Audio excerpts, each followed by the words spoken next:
nipada sani ebetu akɔwiem ene onyankropɔn akɔtena democracy ɛyɛma bibifo anaasɛ ɛnyɛma yɛn kwasi broni trim popa ene sentia wɔde vaccination ɛba abibiman mu na family plan so mpo no ɛhyehyɛ bɛn ana kwasi broni hyehyɛyɛ ɛwɔ de krom enti a wɔde ɛtoa yɛn ɛba ne sɛn ana gay ate atese ɛwɔ wiase afana nyinara ɛnɛ wese illuminati ɛnɛ wese freemason ɛnɛ wese sumwe mu ne nyinara ahyase firi he no broni trim po a wɔde saa nyɛma we nyinara ɛba no de atoa abibiman mu no ɛne sɛn we entram so hwɛ wake up Africa kwasi da we ni kwasi da bia awia dumienu ɛkɔpem awia no mienu live on Royal TV ɛyɛ dwumadi a ɔfa poku danko yɛ executive director ɛdema free the mind movement ɛne ɔfa Israel Nkroma a ɛyɛ coordinator ɛdema free the mind movement no ɛbɛka me Kofi Kumi ho na yɛsim konya no madi dwumadi ho kyia me na ɛnsɛm bi atise no yɛgyina twerɛ kronkron so abakɔsɛm ɛne ntwerɛ ahodoɔ so na ɛdeɛ mo ho baabi a obibini ufiri ɛne mu a ɛduro ɛne som a wosombo na mabrɔfo sisi akyɛ ɛbra so sɛ call together atwerɛ ne kaeɛ no ɛtumi bam na no ana ahyɛ aseɛ o free the mind movement dwumadi ɛfɛ sɛ wake up Africa dwumadi so praso sɛ yɛfa dwumadi live on Royal TV so kwasi da we ni kwasi da bia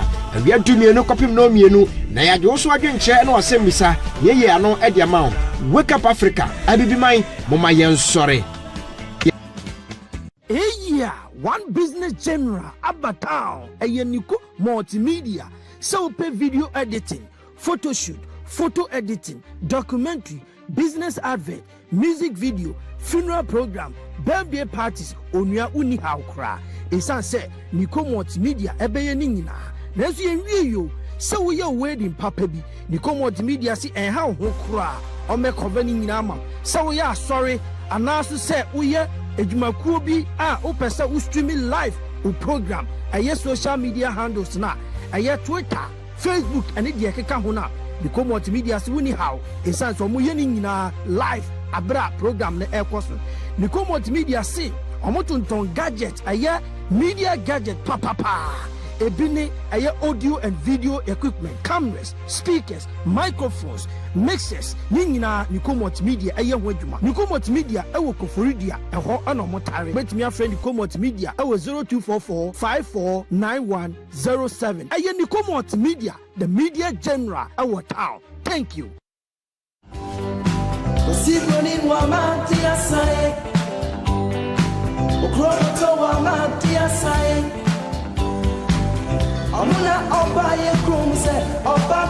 Yes, and then so a dafufra or bad dear Chediampon.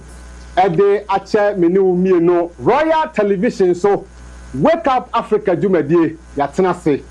Minim say Sabri Abusian so I a crowd of papa. Ane premo ato and a kwesiada na kwesiada no na premo to say ya Jumadi na trese Abusia fra Busia unia fra unia. Emma adamfo afra adamfo na empanyifo nso so a yene omu di dwuma yi na kyerese sabri yene omu asinkonwa Royal Television so na yatumi dia som abusua no empanyifo yi eye wo fa ya opoku dankwa ya na one ne ba Israel Nkroma a ono eye national coordinator na ofanso so na eye executive director edema eku efe free the mind movement empanyifo yi me ne wo kasa yi ene eye me ne wo fa ya we sinkonwa ya tenase osonfo Kofi Kumi adwakesie matenam me ne mpanyifo ade dwumadi ne ba besomo ene Israel entumi ameka yensa na munim se weda no senia aye no enye asem ketwa enu nti no eba ne se ya na kese aye dendenden pa enkran aye menya nanso ne nyina mu no abusia ne nti asese yetumi betenase bra panyi entumi ama nanso ye wofa papa nankasa opemu nankasa de ye kase ya tenase ye de dwumadi ne eba besomo na watwene na ofatenase no ma ye hu ye aye mrantie mienu bi kwahye a omode baaye na ere na ofaje mra no yi anu tiawa na ni nyina mu no se na omo kire se eye Paul mra so tetimrem ansa kura ansa na Yesu abeba no na kire se Kristosom ewo ho na no e na ofa kire mu e ma ye hu se na Kristosom bia eni ho ha na oma ye hu ni ana ewo ho ene bere a Kristosom e baaye eye Constantine a ode baaye na no e na obi nsoso ebisa se enti eye nananom adeye no eye interfaith eye ye kambom osom nyina kambom no omo nso omo ka ho ana ɛno nso so ɔfa ma yɛhu sɛ ampa ɔmo nso so nyinaa no yɛatwe wɔm de wɔn ahyɛ mu na wɔtwe ne nɛ ɔfa twa ne tiawa ma yɛn ɛnɛ ɔfa tena se watena se yi ɔse ɔde ɛba bɛsom matena se ɛno nti fa WhatsApp message o text message fama me ɛkenkan di ama number no ɛyɛ 0206 519335 0206 519335 saa nso so ɛna meka kyerɛ wo sɛ ebia na wo nifie dwumadie wo nifie baabi a wo bia no ɛna abɛfo ntentan so betimi akɔ hɔ na waka yɛ ho live na dwumadie yɛ nyinaa no yɛdi ɛne sɛ wobɛhwehwɛ wake up Africa DH YouTube ɛna Facebook ɔbɔ ne saa ane owie ɔbɔ ne saa na ebie ma wa mepatɔ adɔma bi wɔ hɔ bɔsoma yɛn sɛ bɛyɛ tan bia yɛde video bɛto mu no wo nsa bɛka na wo nso watimi ahwɛ bi saa nso so ɛna subscribe ma yɛn o subscribe wi a unua kyɛma no sɛ bɛyɛ a dwumadie mfa so de a wanya fi mu no unua nso so ɛnsa tumi aka ne deɛ na kɛsɛ yɛn nyinaa no yɛsom yɛ ho anesa na aboa yɛn nyinaa na obia anya ne kyɛfa afi dwumadie wei mu maka ne saa no yɛn sɛmre ɛnɛ hot yami isan sɛ papa ɛmoma so te sɛ ɛnɛ dwumadie no ɛbɛyɛ putuputuputu wɔ fie ha ɛno nti abusua mfrɛ abusua onua mfrɛ onua na ɔdɔfoɔ mfrɛ ɔdɔfoɔ be glued to the seat isan sɛ wake up Africa Royal Television so yɛwura mankwa baabi a wɔbia no aseda piesie yɛde ma wo sɛ bere ne bere nyinaa no fidie kaseɛ yi wabie opon ade ama yɛn na dwumadie tumi de som Ghana man nyinaa ɔbɔ adeɛ ɛnhyira wo afei yɛkɔ ɔfa hɔ na yada panyin na di na dwumadie no ahyɛ aseɛ aba kobi makɔ aba ejo so famgiri sɛ bibia ɛbɔkɔ ɔba de adaro ahoɔden wɔ hɔ ɛnɛ deɛ yɛbra ɛnɛ deɛ wɔse sɛnea ayɛ ne deɛ akwan no ne kwan no asi koraa nti no wɔntimi amɛka yɛn sa ɛno nti ɔfa na mensɛ mmerɛ koraa mɛgya dwumadie no nyinaa ɛde ama wadaro ma meda se yo kobi yɛdi ka ɛbɛkyia ahwɛfoɔ ɔba ahwɛfoɔ no agye wo so paa na ɛnɛ no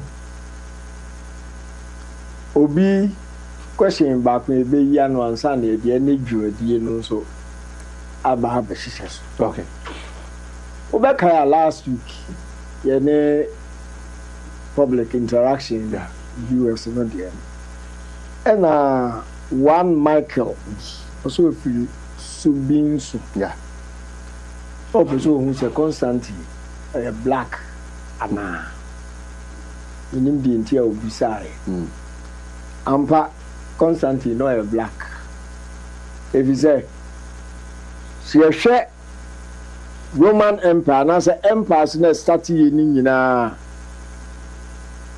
na ɔmo yɛ different shades of black okay ebinom gyegye ebinom yɛ tuntum ebinom yɛ hɔ ne hɔ ɛne saa pɛpɛ na buroni ni wiase okay ɛne deɛ ɛsɛ edi kan ne kan no pempe okay enti deɛ kɔbaa ne sɛ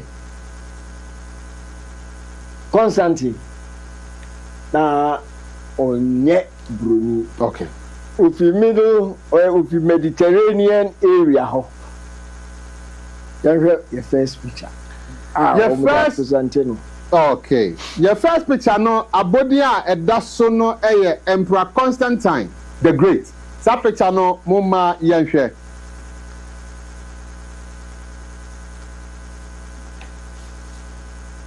na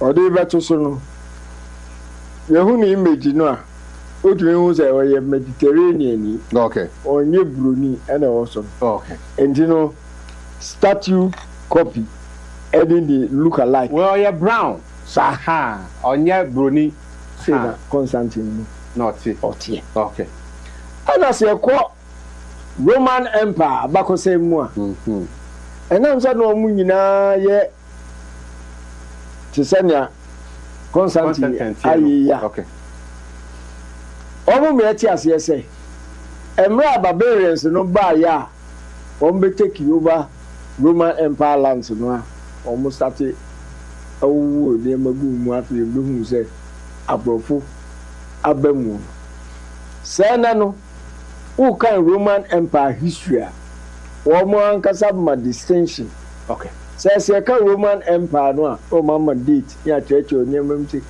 No one can't tell say. If 700 AD air corner ah, and no cocoa for no buy, and only can Roman Empire. Barbarians in the Bible, no. And the other next picture, what can be view National Geographic. Okay. Next picture, no, National Geographic, July 1997.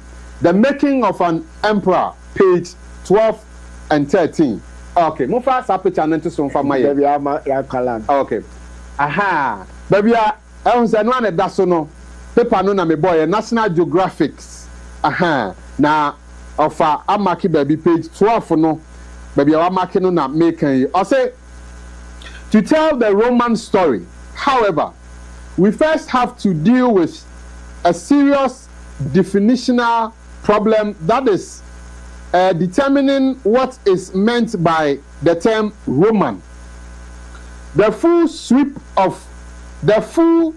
of Roman history, from the legendary date of the city's founding in the 8th century BC to the defeat of the last Roman emperor at Constantinople in 1453, covers more than 2,200 years. Generally, though, the period after AD 500 or so, when emperor power had gravitated from Italy to the new capital at Constantinople, the former city of Byzantium is known as the Byzantine Empire. For most historians, the era known as Roman runs roughly from 5 or 6 centuries before the birth of Christ to 5 or 6 centuries after.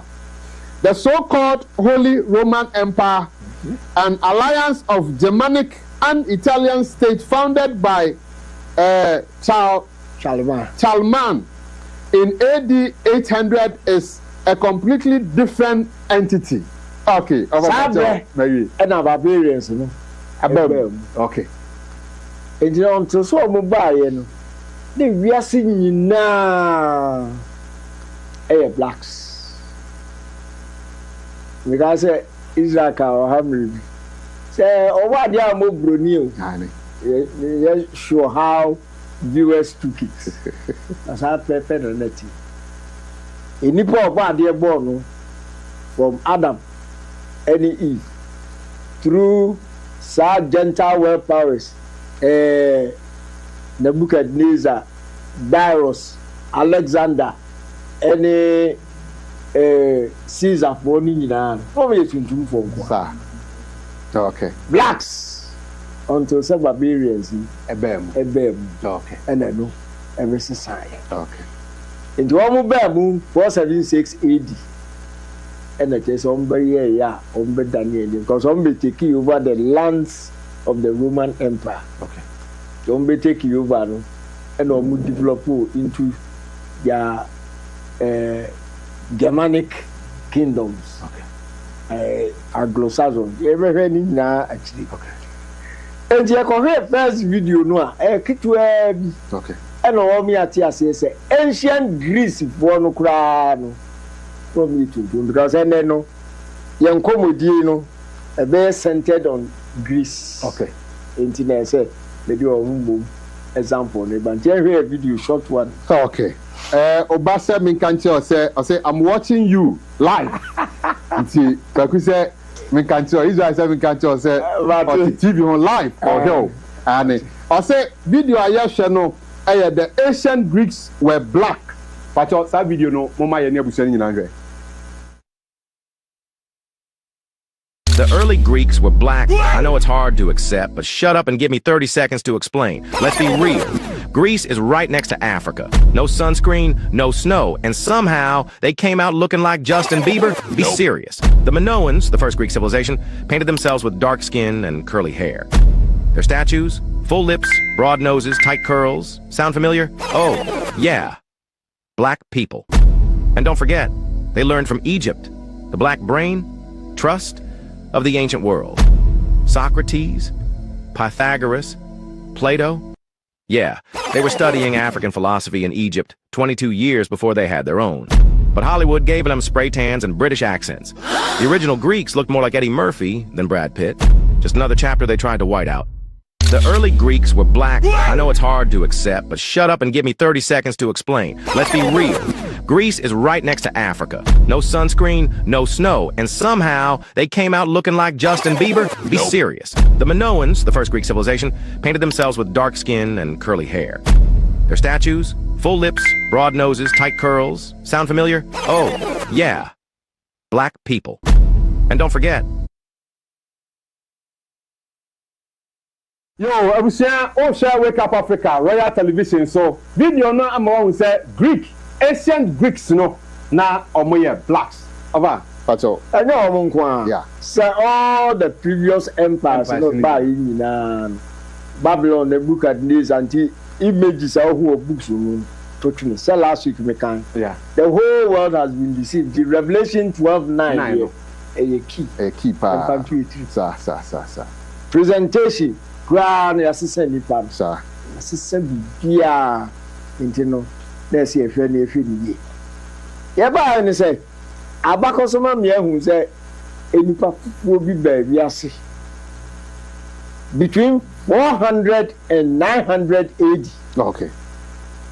Sakofo no mo ba ye no mo no ni the Germanic barbarians. Okay. Wo masi efiri has. Na mefa we nka Gehazi asem ne kakra ansana ya to aso akọ. Okay. Gehazi no ye house help Emma the prophet Elisha. Na emrebi Naaman no ye soldier panyin e wo Syria. Obinya leprous skin disease. Bible ye kan leprosy. But you are mixing edin the yare fufuro edin e de ama yare fufuro. Okay. And to come baby to say Kipkos leprosarium hono no a wo mo ehu om titru wo mo fingers no wo mo toes no aye disfigure sa yare no enye leprosy. Okay. A Hansen's disease. Okay. And now if I wo kire yen Hansen's disease, and a also as summer a quick no, and your friend of tree me kind of quata. Okay. And your leprosy. Okay. Leprosy, dear, a skin and a season color. I said you'll be a crow a guno. No, maybe a crow no one in a cocoa. Now, yeah, opposite of the rest of his body. Yeah. And then leprosy. Okay. In the scripture, Mukran, Leviticus chapter 30, yes, will be say, was skin color, no, some from Tisuku Nasia, Koneko priest. Sharp, perfect. And he, I know with a name, my nyai, and a jai country and said, Omra Israel, Obano be who prophet Elisha, obey me a buano, or Sadiari. Okay. Go so Japan, who say, was skin color, no. Asel personality into no. Into a buy no. And as someone or catch a name man, a soldier Nipanin said, oh, with your Conaco Jari Jordan River, Otomum Prince, Roberto. Well, animals, I said, Jordan, yet. Syria baby and fever nsu akese o Jordan dey say nsu na betimi aboa me a ada na wan nware dum sa no na ba ye bi jan so ora ya me ni pa kan kire o de kone koye enti no ko nyina na tikwa ndududu o ko ya lo and behold the skin na akotoso aman come enti abi wa excited or the name by so you said that Baba Sayaria or Beche and Yema. Into a buy, ye, then why Nipa Fufu say, and you have me do anyway, or not say, Bama, or by the end now Sayari, into the Saku. Sani Masaka, we never has your said or Saku. My name for who need that. Okay. You can. to hwe ma ofri ni master ni master so call the man of papa for the jira ho master nya ho hu bi wasoma msezi aza magi ni ma ne mra onya ho wa magi ni ma de ani jiwe dani ni ma man kikiki obedu fi otite de master no ode oye nwa no de kosi anche ena master friend yazi so bad okwo he asa so hemia ano be mi mama gina bontin kura awu edam na mse mi ko ba bia oboa kanoko ahonhon mu no mi hu se wo gi niema bia firi owura yi a obenya yaresa e wo ha so anko ba bia ene sadia owura ne yare no a obenya yaresa entinsi wo so ene wasifu nya wa no dani instantly yeah obedani wa beso own story no oko 2 Kings chapter 5 ubekan ni about judgment on 27 ene pass enti ekoba asa na ese Gehazi onere the bushia full free baby awia ne bo to ko pe baby a awia mo na hoye cool because the skin is any iron why very vulnerable to sunlight, African sunlight. Go to one name koi. It's one more and so crown. Baby, one more say I dine with the caves in the normal system. And I do a maybe crown. Uka call you a near Bidia. Just a wild beast yarn I know betting town. What we could be another again. It will maybe crown no minute. And one who have human, have animal, near be. You almost see Dorian. That is, I say, vengeance time. The Bible pay vengeance on colored people. Black people. When I say, I may have come Saman. Inti na koba se almost satisfied so omoba inti no omonti ase e wa kintu obia ni Ghana ha o school aya nche no barbarians enso ya ntimi an kan kire se oye tuntuma na so e kokko fa ne ka bi obi ye basabasa o school ha se barbaric behavior we enso na munya hu pa kra we no ye barbarian enso what can be ene ne eda omodi amobo don't buy no when they attack the Roman Empire, western part of Roman Empire, okay. Because Roman Empire nankasa Constantine time Obabe move capital from Rome and or they call Byzantium. Actually, Obe Constantinople. Okay.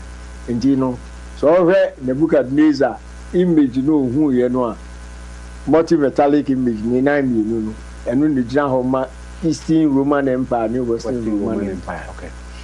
Enti barbarians li buy ombe butu no ene chese wo mo ebe create wo mo anso institutions they be kind be free book you the origins of the white skinned people. Okay. Ya me ehun say e kwa o mo free so a o mo buy ni enti say ebe kind no dia ya hwe next picture e ho na be kind be free. Okay. Your next picture no the world Almanac and the Book of Facts, 1995, page 514. Pato sa picture mfanto so mfama yen. Na ofase yen kan. Okay. Yo. Book no emie. Book na ye kan na emie. Aha. Yo. Okay. Okay. Yo. I say new peoples enter world history. The last paragraph. If you are that obi first row, I say ho pa. Aha, me pato near that's on the last paragraph.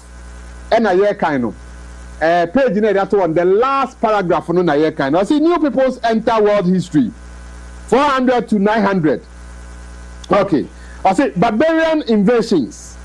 Germanic tribes infiltrated South and East from their Baltic homeland during the first millennium BC, reaching South Germany by 100 BC and the Black Sea by 214 AD. Organized into large federated tribes under elected kings, most resisted Roman domination and raided the empire in time of civil war. Goths took Dacia in 214 and raided Thrace in 251 to 269. Germanic troops and commanders came to dominate the Roman armies by the end of the 14th century. Hans invaded from Asia, entered Europe in 372, driving more Germans into the West Empire. Emperor Valens allowed Visigoths to cross the Danube in 376. Hans under Attila D. 453 raided Gaul, Italy, and the Balkans. The West Empire, weakened by overtaxation and social stagnation, was overrun in the 5th century. Gaul was effectively lost in 406 to 407, Spain in 409, Britain in 410, and Africa in 429 to 439. Rome was sacked in 410 by Visigoths of Abato Mary. That's it. Okay. What can we read here? Next picture. Your next picture, no. Abodia, that's so no. Germanic barbarian invasion of Rome. But what's that picture? I'm fighting some for my. And we know now Visigoth. Okay. One more here. Obe capture Rome. Okay. You buy no. They come by and they say, "Actually no, obe share them kwa." Okay. And you know almost see no in secrecy. One more because here no one in our area one more. I see. For what reason? I don't know. Okay. And the image who you winning the image more who said in the okay. Is an image of a Germanic barbarian. Okay. Visigoth more ethnic. There was a wouldn't be in quarantine. Okay. You feel. Okay. Young Korean, the second video, and say a short sir. The barbarian invasion. Country on the walls of the Roman Empire. Okay. Yo, the video no ni channel the barbarian invasions of the Roman Empire. That video no Further into Roman territories, in a period that would become known as the barbarian invasions. During the migration of Germanic peoples to Western Europe, tribes such as the Vandals, Ostrogoths, and Visigoths spread terror in the Roman territories, plundering and ravaging many towns and villages. Gradually, the different Germanic peoples came to dominate several regions of the former Roman Empire. They established themselves in the conquered territories. By the 7th century, almost all Germanic peoples were living in parts of Europe. The Germanic invasions brought disorder, destruction, famine, and plunder to the already decaying Roman Empire, which contributed greatly to its demise. Over time, Germanic culture was mixed with that of the peoples in the conquered territories. The influence of the Germanic peoples is therefore an important foundation of European culture.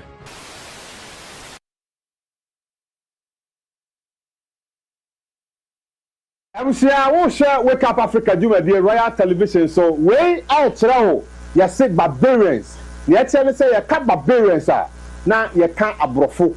Omabra bo nyina no na te se sebe emoa omoye basa tutu asem ne nema emfa kwam nkwana na omoye ti omba ye no ntokwa nko a na omoko abesi se World War 1 eno betre o se ampa tankofo na gese ntokwa asem nko a obamba Kobi medase enti Michael wofiri subrin so the question bisa last week no na year no Okay.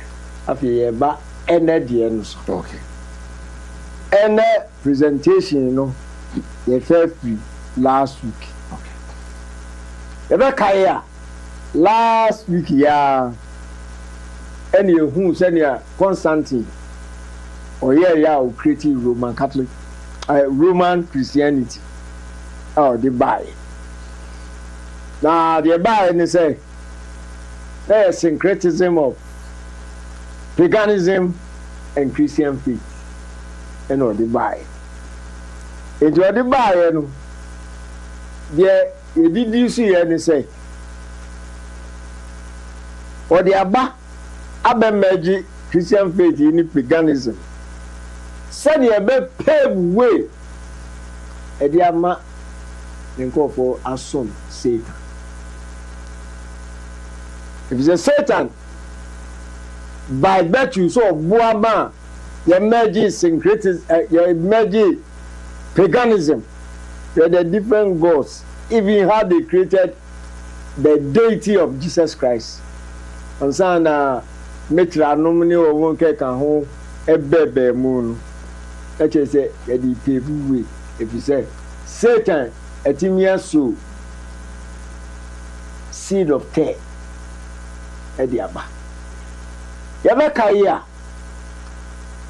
Yeshua parables no baako so gwani bi ko dua aba e no tamfo bi so e ba Matthew 13:30 wo be kan ho ba ansa no yemfa picture okay. The next picture no to Okay. because the wo be kan no eno na wo picture na se Okay. enti picture no I told you The next picture no what are tares? Wheat and tares. Wheat and tares. But mo fa sa picture no into some farmer. now so kind Now fe yenko kan Matthew. Matthew chapter 13 verse 30 Okay. Matthew chapter 13 verse 30 no or say let both grow together until the harvest. And in the time of harvest, I will say to the reapers, gather ye together first. Gather ye together. Okay. Let both grow together until the harvest. And in the time of harvest, I will say to the reapers, gather ye together first the tares, and bind them in bundles to burn them.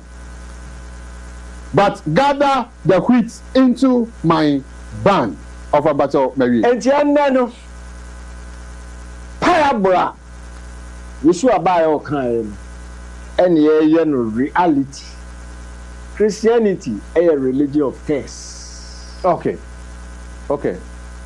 Because yeah quite no explanation better. Okay. The idea say Constantine starting here or say the Christianity ba Christian faith name mu no ye na frafra the paganism let us say the plantites if you say case na never heard the dan there the story about the Israelites and their God any di kan ba ya Yeshua ba ye oba say mama obi aba name Israel nkuo no a o marira no wo munti na mba he came back to waking the spirit of Yah within them senia ombehu so ye Israel na so ye Israel ni dia apamo a oba ade ne wo nananom ko ye eni ye samra ye mra medis a Constantine so dwen otherwise enye de se wo mo de no emo emfa we ni we mission enti ese and so difference Okay. and enti ne ka wheat and taste. Okay. Yeah, we have first video.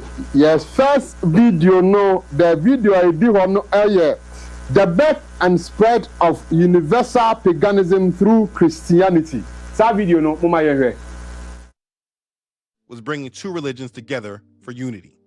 This was never about bringing people into Yah's kingdom, but preparing another kingdom for men governed and ruled by men.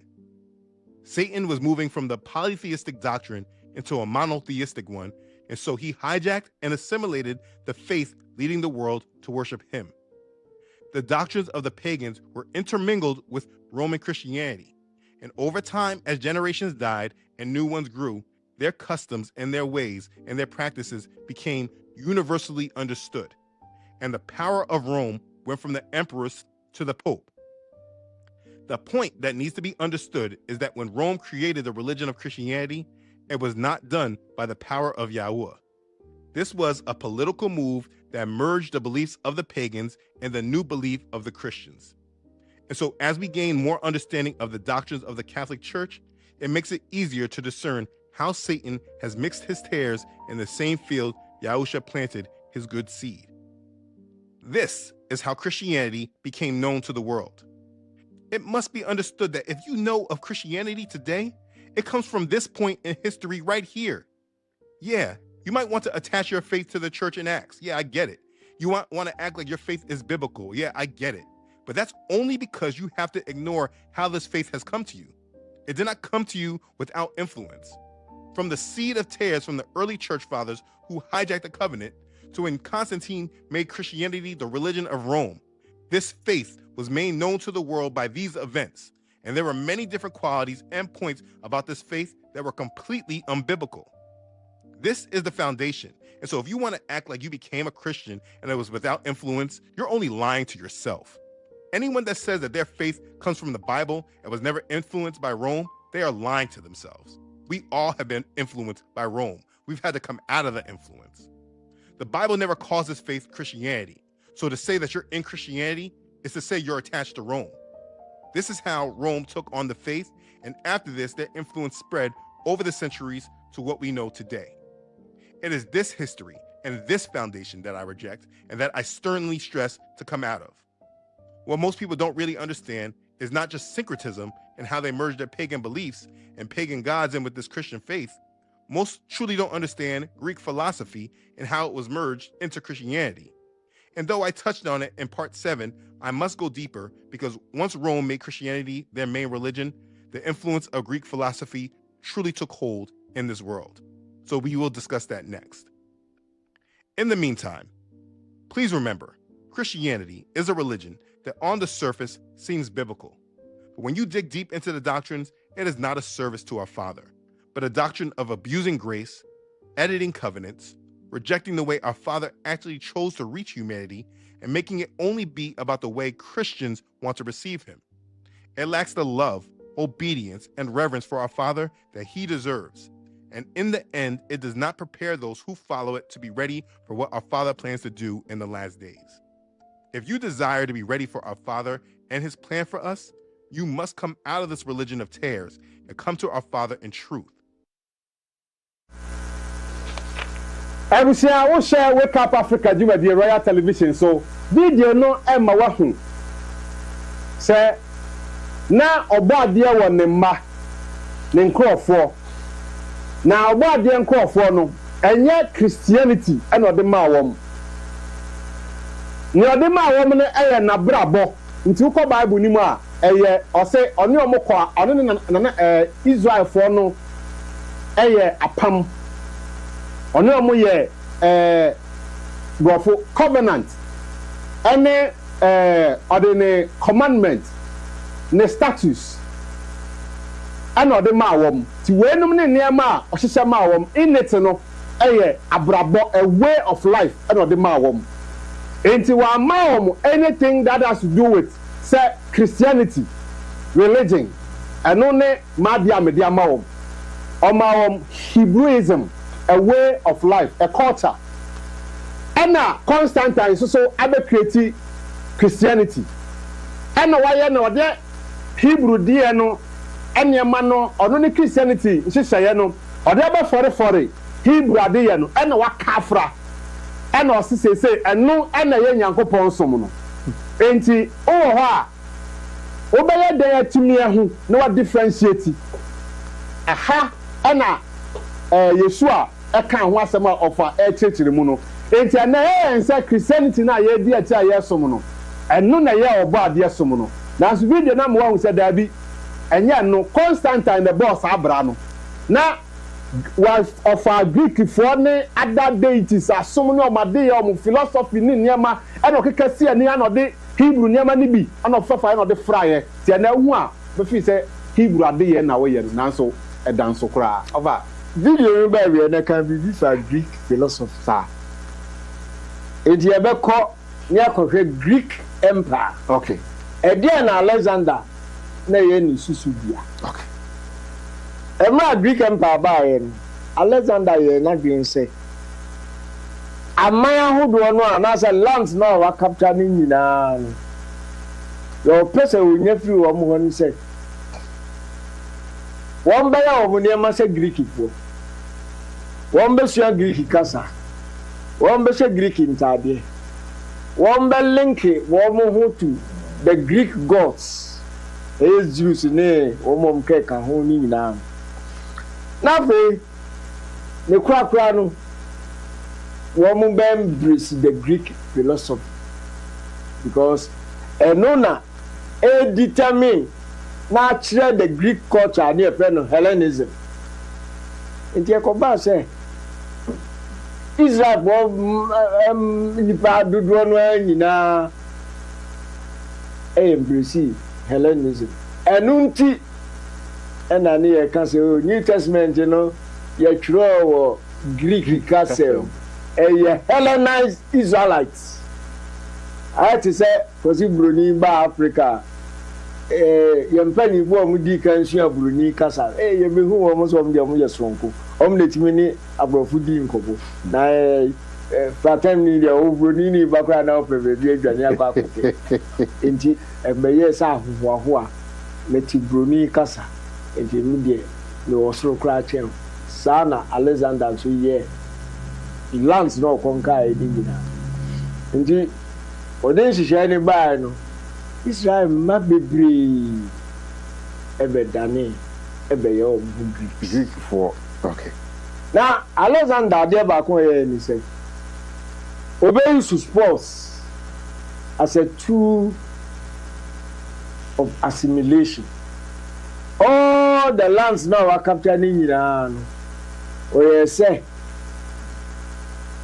every 4 years Ombeye the inferno Pan-Hellenic games, sports, literature, and music.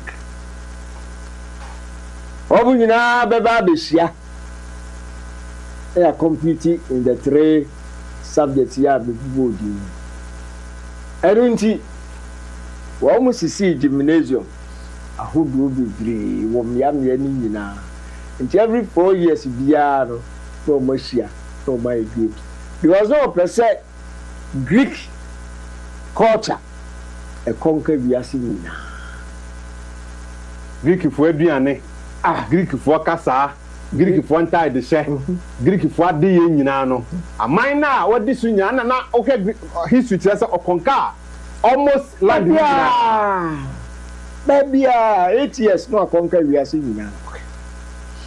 Enti oyes I wie en na afi obeka say sports no one be take part in sports no who ni a is a honor to link yourself to Zeus Greek god no ono was na obeka bibi o ha na ya di ani hwa ene even Ghana universities Greek philosophy any issue university Greek philosophy reason na ebedu ho yeah arts cranium mu Greek performing theaters ni ade no yeah influencer abidu yo na obekan Pan-Hellenic sports no okay obekan we nyina ma okay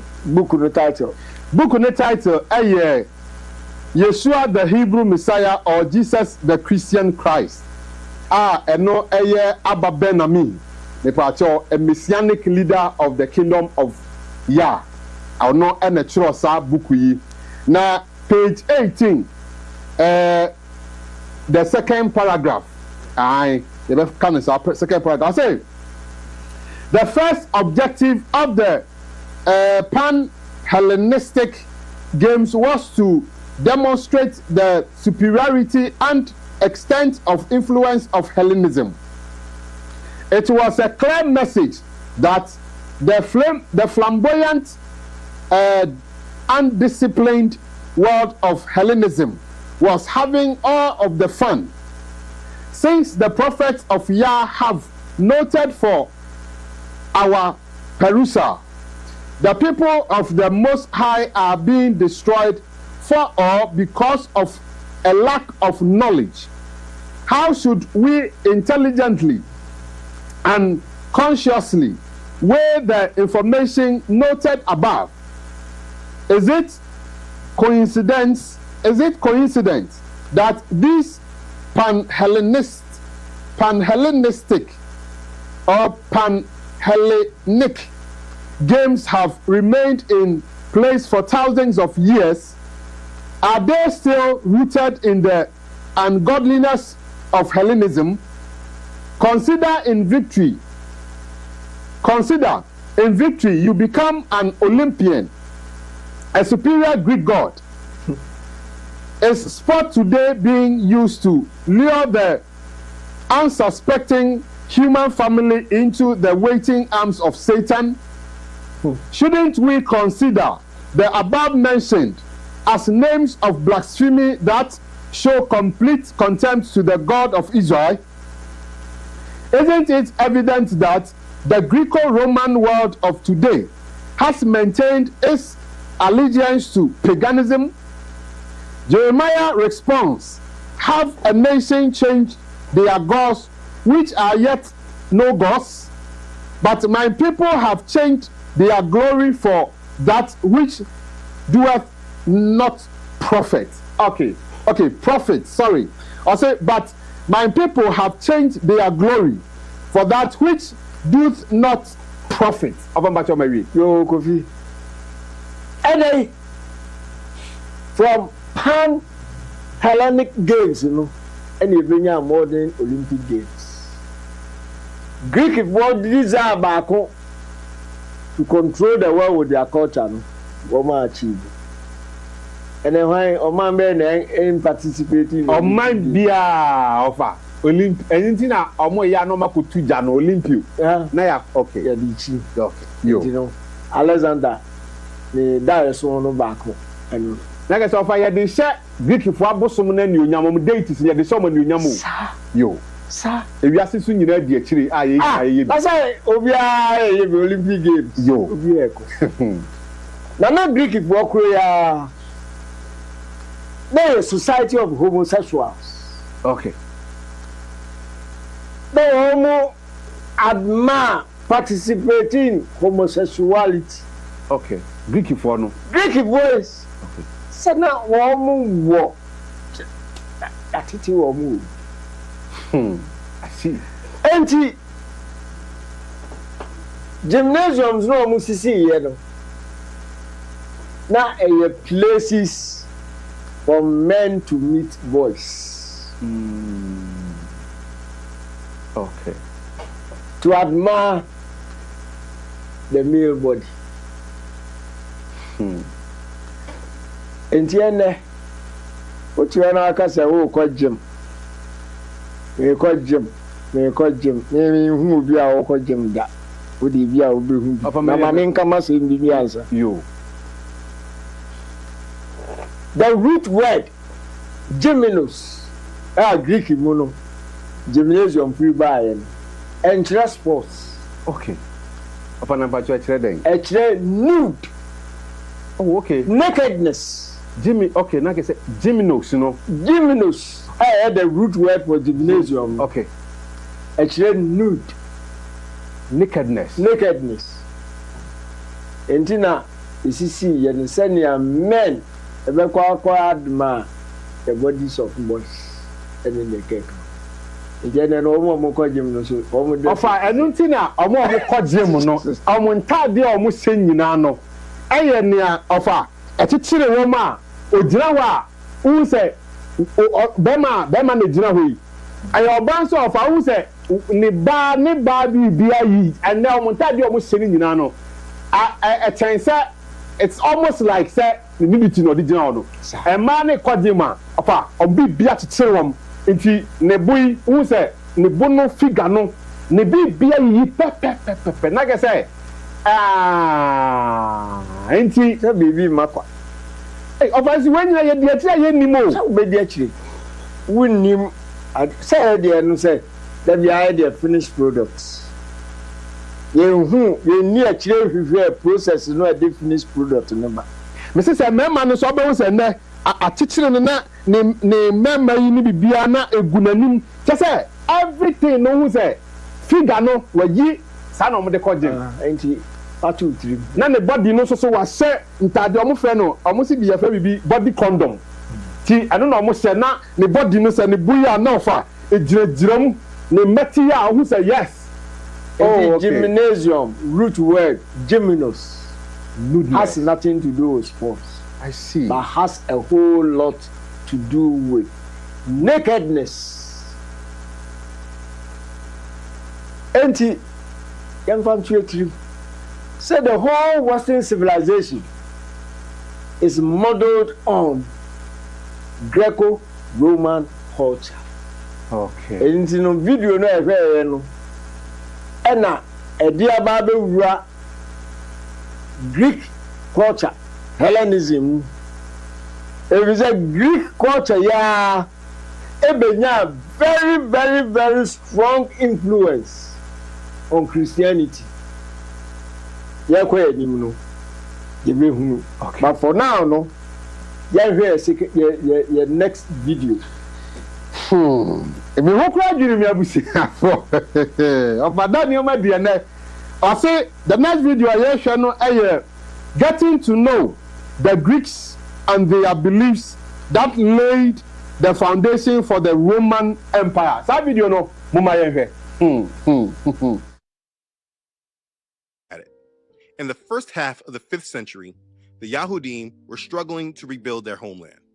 Many still resided in the lands of their former Babylonian masters, though Persia was now the empire in control, ruling those territories.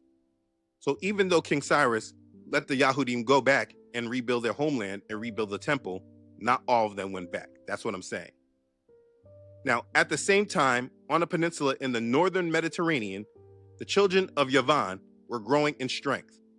They were uniting to battle and face the Persian Empire.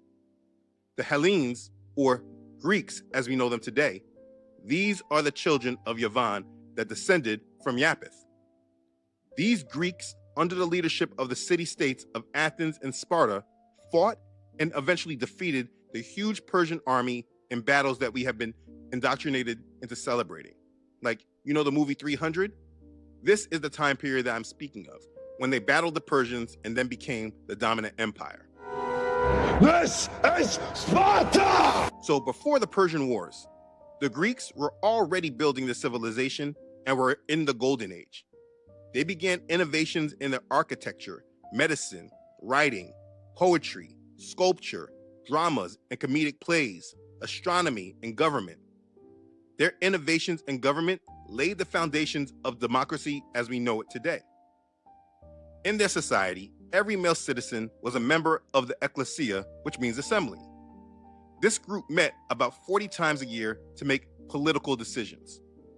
So all the male citizens were able to participate in making the decisions they wanted for the city. There was another body of 500 men called the Boule, who dealt with the day-to-day business of the government. And yes, this is who the first Black Greek fraternity, Sigma Pi Phi, also known as the Boule, were inspired by naming themselves. A bunch of sellout Negroes inspired by cultures who came to oppress and hijack their own people. So anyways, in Sparta, they developed a military culture, hence like we know from the movie 300. and Athens became a trading and seafaring power with a strong navy. And from these two cities, Greek city-states started to spread Hellenistic culture by colonizing towns on the shores of the Aegean and Mediterranean seas. So let's talk about what they believed in. What did the Greeks believe? The Greeks believed in the development of both mind and body. They founded academies for teaching language, mathematics, and the arts. Athletes from all over Greece competed in sporting games honoring the gods. The greatest of these events was the Olympics, which was held every 4 years. The Greek religion was based in the belief that the gods and goddesses lived on Mount Olympus. The chief Grecian god was Zeus, and he ruled over an array of super beings who displayed human weaknesses. They followed the same pagan beliefs of all the other pagan empires before them, with their worship of the father god, mother goddess, who was Artemis, and their reborn son god, who was Apollo. There was Athena, who was the goddess of wisdom, Poseidon, the god of the seas, Aphrodite, the goddess of love and beauty, and Hermes was the messenger of Zeus. The gods and goddesses were said to give cryptic messages to mortals through oracles. The most famous of these oracles spoke from the temple at Delphi. This was the period of mythology that controlled the world before the Greeks changed everything. As I've explained many times, the world was influenced by pagans. Those who believed in polytheism, they believed in many gods. And it was through their belief in the many gods that they rationalized the world. Myths were passed down orally, shaping cultural values and explaining the origins of the universe, human beings, and natural phenomena. For instance, in mythology, Zeus is an example of a passive creator in the story of how he instructed his sons to create humans and animals on Earth. Zeus is their creator. This is how they thought. And that was the way of Greece and all the other pagan empires before this time, like using Egypt as an example with Ra. In their mythology religion, Ra is the sun god and was considered the primary creator deity. He was believed to have brought forth all of life. Ra is their creator. This was their religion and the way that they viewed the world. This is what I'm speaking of when I speak of mythology religion. But in the golden age of Greece in the 5th century BC, this all changed, and it's this change that changed the world. As I explained earlier, the golden age of Greece, also known as the golden age of Athens, was a period of cultural, political, and economic flourishing in the 5th century BC. And this culture was the foundation of Rome when Rome became a Christian religion. And this golden age of Greece is what the United States itself is built and modeled after. Everything we know today is intertwined with this golden age of Greece. We are all influenced by Greek Hellenistic culture. And of the many different parts of the culture that we're influenced by, there is nothing more influential than what changed from the introduction to Greek philosophy. So let's deal with it. The name philosophy is itself Greek. The word philosophy comes from the Greek words philos and sophia, which mean love and wisdom, respectively. The term philosophy can be translated as lover of wisdom. And so ancient philosophy must be understood by first understanding the creators of philosophy, which are the Greeks. And then history will show that this Greek philosophy continued during the Roman Empire period, all the way down to the reign of Justinian, who was the Roman emperor from 527 to 565, when it all was merged into Christianity. And then from that point in history, it was no longer discussed in the way of its origin, which is why people today don't recognize how much Greek philosophy is intertwined in Christianity. They just stopped speaking about their philosophy, and it all was the way of the Christians.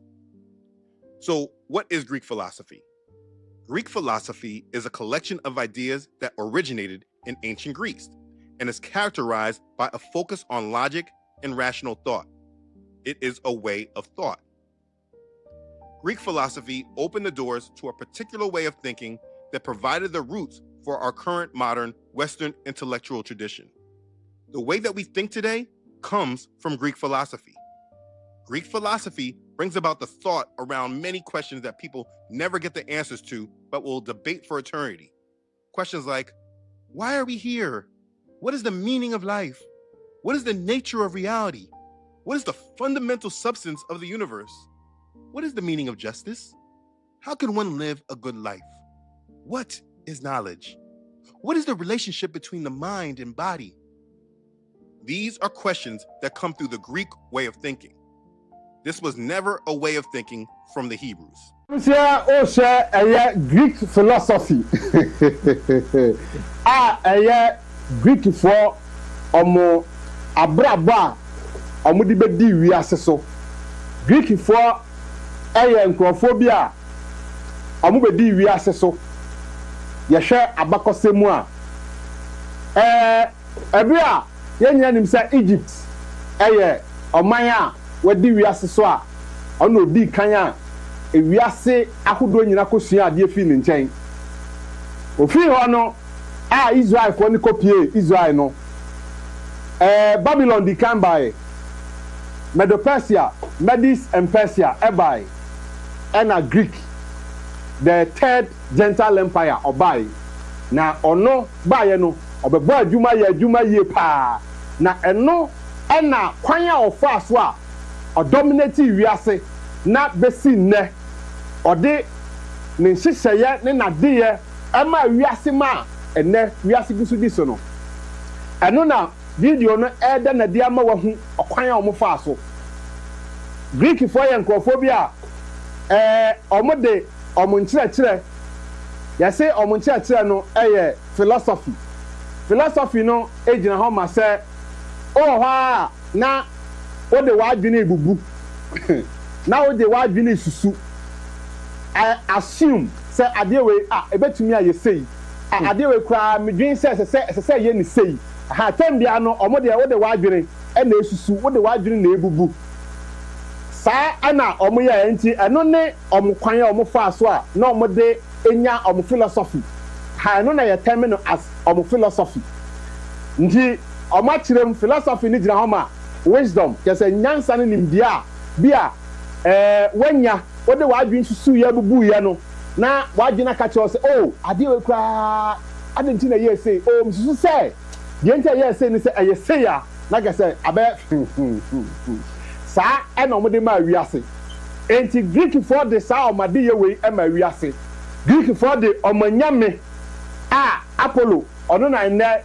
Roman for ba ya ombefa ne be ye ni Jesus no omode ne ma wiase enti wenum be ye niema Greek for the osom as a Greek for fa omode osom so sa ma wiase na ohwe tironimu kra na akọ hisu ma Gentile empires ni nyina obi atake over go hwe Babylon oba ye no Nebuchadnezzar ose oman bia ensom minyamini oman bia ensom eti all of them no bi aba odinyame ema wiase eti Greek for so ba wiase no omo so mo de omunyame ema wiase na sa eno enenne adu atu atese abobra akoso ama Roman for be pie mu no omo embrezi ni nyina enne edin no ena omo so madandan no ena ye nyina ye kuram eno na video no ema ye hu okwan a Greek for fa so a enne dominance ewiase ye hu omatiye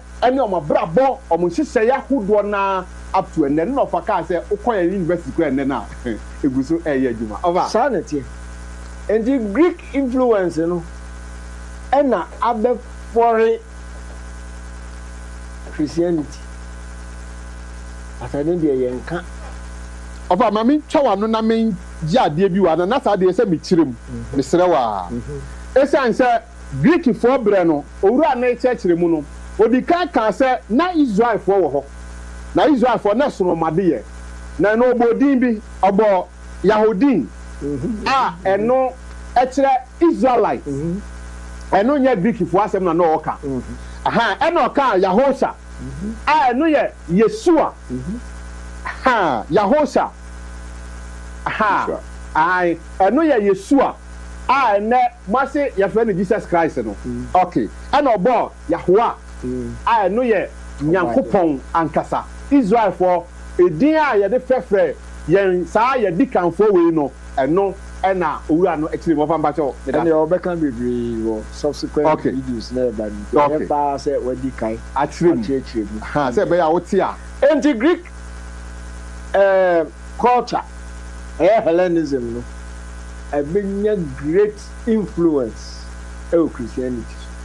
If it's a Roman Empire by or be conquer Greece, culture near in India were embraced. And so na holding a be protected the Greek people aye. Now what claim is that Or the above Canadian. That is we are building upon it. Certain I believe on this. And one say no contribute to baby. Because Greeks here almost here worshippers of many gods. Always Zeus ne Apollo ne omom ke kan Poseidon no ne omom ke kan ho no. Sa pepe and about Roman Empire so a different god. And now I'm say na different sects. Enyi to be a canning nyam yasem. If you want to obey the na and all the creative Christianity. And the syncretism to me creative or the buy and then I say emu yasi enyi na wo bia. It is a sign that here dia. Ye kwa ko next in the honor any be sania Christianity. Said a religion of tests, eat and test. Next video, and a Bible, I'm here where Christianity is and where the Israelites and their worship of the Creator also is. Okay. Next video. next video no abodi no Christianity, a Roman religion built on Greek philosophy. Pacho that video no mama yene abusuan no hwe. Christianity is a religion that is said to be built upon the foundation of the Yahudim who walked with Messiah. But this is not true. It is only part of the truth that is leaving out a great deal of information that makes all the difference. You see, when you dig deep into the beginning foundations of Christianity, you see something very different at the surface. What we find is that the claim that Christianity is a religion that is said to be built upon the foundation of the Yahudim who walked with Messiah, this is a disguise that hides the truth that Christianity is a faith inspired by the foundation of the Yahudim who walk with Messiah, but it's actually grounded and built more upon Greek philosophy. And this view right here must be the main understanding that's understood when understanding Christianity. Because if you do not understand the Greek philosophical mindset, you will not understand the main point of what I'm saying. And here's the problem. For many of us who live in the United States or are part of a colony or nation that has been colonized by Western civilization, you have been taught and indoctrinated by the mindset of the Greeks. And most of us don't even know it. But this is what Christianity is, and this is why it lacks true reverence for our Father according to the way he has actually led and commanded his people.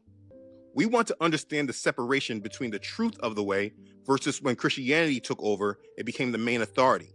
Because there is a lot of history that goes missing under the label and guise of Christianity. And if this history was told properly, this world would recognize that it is being hustled and manipulated by Satan. You see, the true assembly of the way that was growing, they largely resisted the infiltration of the pagan converts to the faith, who were bringing in their Greek philosophy and intertwining it with the faith.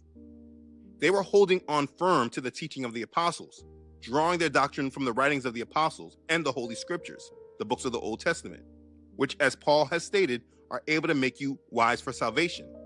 That's 2 Timothy chapter 3, verse 15. You see, as the faith of the way began to spread, there were two different plants that were growing from two different seeds. There was a split, and as I have been repeatedly saying, this split was due to the planting of tares. On one side was the truth, the ones who stuck to the plain and simple teachings of the scriptures, and the other side was increasingly compromised with pagan thought and practices adopted from the Greco-Roman world. As I have been explaining, the split that happened was the beginning of tares that began to be spread. It became the main basis of the Christian faith, but it wasn't told to the masses. You know, I get it, you may want to fight against this. Let me show you how you can see this is a real thing in today's world. Let me show you. Get it?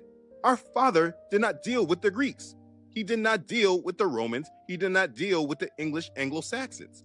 He was in covenant with the Israelites, who were partakers of the covenant passed down from their forefather Jacob, who received it from his father Isaac, who received it from his father Abraham. All of these men were Hebrews. And therefore, everything about the foundation of the Bible is rooted from the Hebrews. If you're saying that you worship the God of Abraham, Isaac, and Jacob, you're worshiping the God of the Hebrews. Hebrew roots. Our Father is only in covenant with Yasharel, who are Hebrews. You'll see no other place that he made a covenant with no other people. So when people have spoken against the Hebrew roots, it never made sense to me until I realized that what they're actually saying is that Christianity is not rooted from the Hebrews. It's rooted from the Greeks. And that's why there's a problem. It's right in front of our faces. But because they did not explain it, it was a little hard to gather. Christianity is a religion of the Romans that is inspired by the Hebrews, but built around the philosophy of the Greeks. Let me say it again. Christianity is a religion of the Romans that is inspired by the Hebrews, but built around the philosophy of the Greeks. Once this is made known to you and you understand this, it will open your eyes to many things hidden right in plain sight. Now, here's the thing. This period in time, there are more people with college degrees than any other point in time in history, I believe. Most people that we know today have come through a formal education system that they believe has educated them. But the truth is that people are not educated, they are indoctrinated. These schools and education system that has not taught us information. They taught us how they want us to look at the world. We learned about the world through their influence. And the better that we take that information, we get a higher score. And so while there are so many educated folks, not many people know that much about the subjects that matter. And one of them that matters for sure is Greek philosophy. For the Western world to be so intertwined and influenced by Hellenistic culture, it is absolutely crazy that we know very little about the Greek influence on the world that was later adopted by the Romans.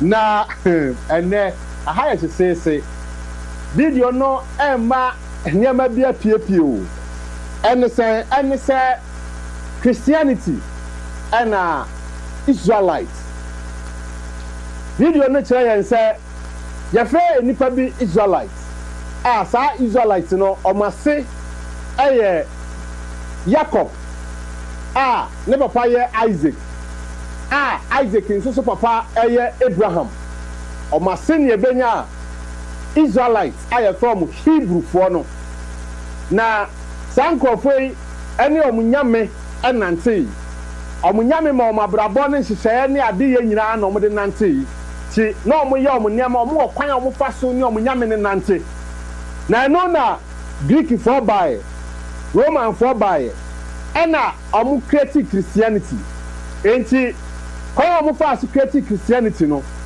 Christophonia or create Christianity no be hu Hebrew adeye no eye ne fe eye no anika hu se we dia menso menya bi na ne ye ni mu no wa hu ye ena okofa niema bi frafraye enti Christianity you say it was inspired by Greek for adeye Sansa Christianity no nia otete obiek oti Christianity no ono osua ne Greek fo niema no faaye na emom Hebrew fo ne omunyame ade ye na necessary ko fa no ayire de wantumi amfa